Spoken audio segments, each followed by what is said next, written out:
या राज्यामध्ये महायुतीचं सरकार आला आणि निवडणुकींच्या पूर्वी महाराष्ट्रातील तमाम शेतकऱ्यांना कर्जमाफीची घोषणा, शेतकऱ्यांना हमीभाव मिळवून देण्याची घोषणा या राज्य सरकारनं केली।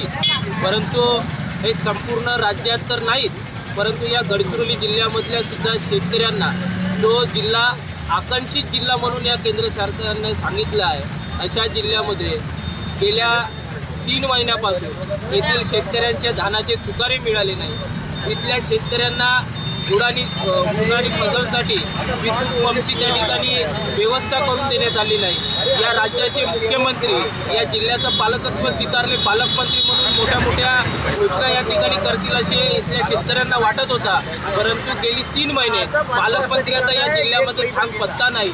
आणि अशा अनेक विषयाला घेऊन या सरकारने त्या आमच्या गोरगरीब जनतेला भूलथापाने या ठिकाणी मतदान घेतलं, परंतु आज त्या भूलथापांना बळी पडल्यानंतर शेतकऱ्यांना मात्र न्याय देणारं सरकार, या सरकारला जागा करण्यासाठी अधिवेशनाचा काळ चालू आहे। आणि या अधिवेशनाच्या काळामध्ये सुद्धा बजेटच्या याच्यामध्ये गडचिरोली जिल्ह्याला जास्तीत जास्त भरीव निधी त्या ठिकाणी मिळावी आणि इथल्या शेतकऱ्यांना, युवकांना न्याय मिळावा या मागणीसाठी धरणे आंदोलन आज करण्यात येत आहे।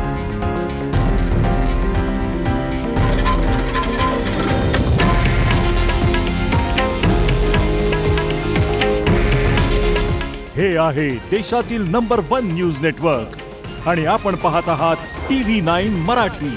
काळजी तुमची, हित महाराष्ट्राचं।